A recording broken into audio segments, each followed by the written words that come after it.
Hello అండి. అందరూ బాగున్నారా? నేనైతే చాలా బాగున్నాను. మీరు బాగుండాలని కోరుకుంటున్నా. Welcome to my channel cherry vlogs అండి. ఇవాళ అయితే ఎంతో టేస్టీ అయిన స్వీట్ అయితే చేసుకుందామండి. అదే పాయసం అండి. పాయసం అయితే నేను చేసే విధానం మీకైతే చూపిస్తానండి. చూడండి. Let's do vlogs. Let's do go అండి. సరే అండి. నా ఛానల్ని ఎవరైనా కొత్తగా చూస్తుంటే సబ్స్క్రైబ్ చేసుకోండి. అండ్ లైక్ షేర్ కూడా చేయండి.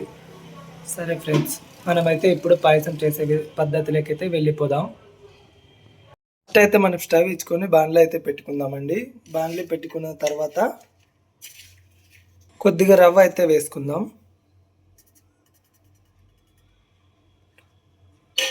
రవ్వ బాగా వేయించుకోవాలి.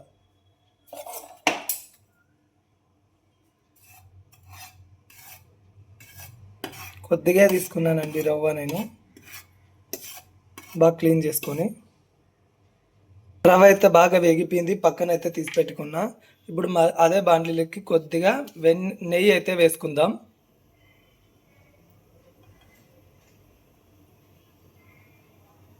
నెయ్యి అయితే వేసుకున్నానండి. దీంట్లోకి కొద్దిగా జీడిపప్పు, కిస్మిస్ అండ్ డ్రై ఫ్రూట్స్ అయితే కొన్ని వేసుకుందామండి.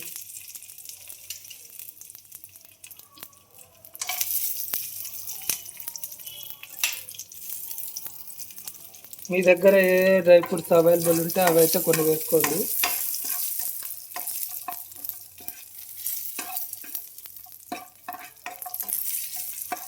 బాగా వేగిపోయినాయి. పక్కకి అయితే తీసి పెట్టేస్తాం.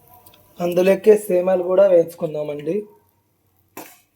మాడకోకుండా వేయించుకోండి సేమ్యాలు.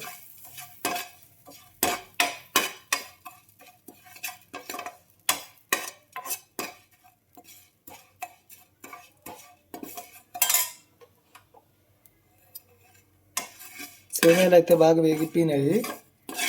పక్కన తీసి పెట్టుకునేద్దాం. బాండ్లీలోకి అయితే 1 కప్పు వాటర్ తీసుకున్నామండి. వాటర్ బాగా మరిగేంత వరకు వేయించుకుందాం. ఉడబెట్టుకోవాలి.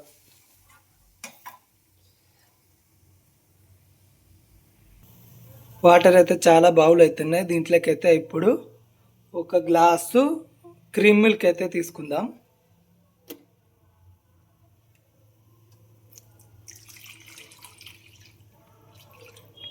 ఒక గ్లాస్ మిల్క్ అయితే తీసుకున్నానండి. ఇవి బాగా వేడెక్కాల, అంటే కాచి చల్లారి పెట్టుకున్న మిల్క్ అయితే వేసుకోవాలండి.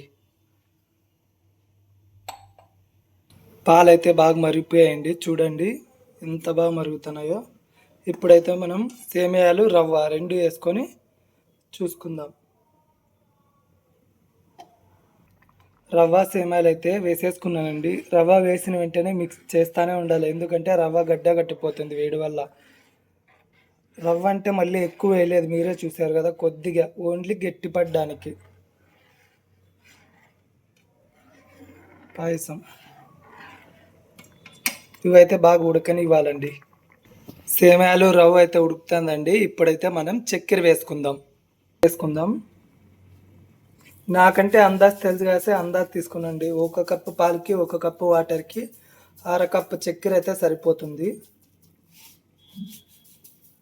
మీరు ఒకవేళ ఎక్కువ తినేటట్లయితే కొద్దిగా ఎక్కువ వేస్తే వేసుకోండి. ఎక్కువ తక్కువ చక్కెర అయితే చూసుకొని చక్కెర బాగా కరిగిపోయేంత వరకు బాగా కలుపుకుందామండి. ఇప్పుడు నేను చేసిన క్వాంటిటీకి చక్కెర అయితే నేను సరిగ్గా వేసుకున్నా.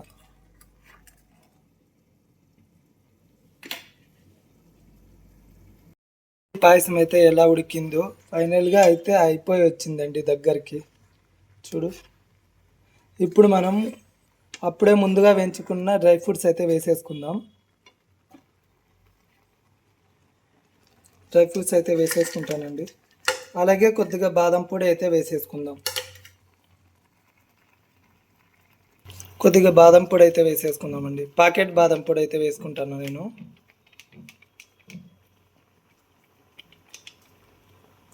ఇంత చాలు. బాగా మిక్స్ చేసేసుకుందాం. బాగా గట్టిగా కలర్ చూడండి ఎంత బాగా వచ్చేసిందో. ఈ కలర్ రావడానికి కొద్దిగా నేనైతే పసుపు వేసిన. ఫుడ్ కలర్ వేస్తే ఏమో కొద్దిగా బాగుండదని కొద్దిగా పసుపు వేసిన. ఈ కలర్ అంటే నాకు చాలా ఇష్టం, అందుకని. చూడు ఎంత బాగుందో.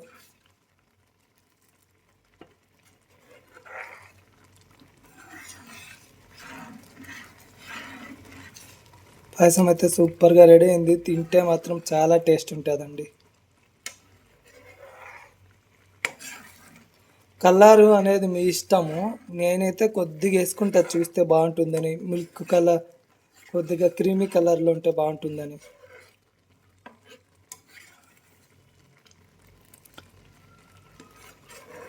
ఫైనల్గా పాయసం అయితే రెడీ అయిపోయిందండి. స్టవ్ అయితే ఆఫ్ చేసేసుకుందాం. చల్లారిన తర్వాత తింటే సూపర్ టేస్ట్ ఇది. చల్లారి ఒక 1 అవర్ ఫ్రిడ్జ్లో పెట్టుకొని తిన్నా కానీ సూపర్ ఉంటుంది. కూల్గా ఎంతో బాగా. సరే ఫ్రెండ్స్, ఈ పాయసం మీకు నచ్చినట్లయితే సబ్స్క్రైబ్ చేసుకోండి, లైక్ చేయండి, షేర్ చేయండి ఫ్రెండ్స్. ఉంటాను మరి, బాయ్.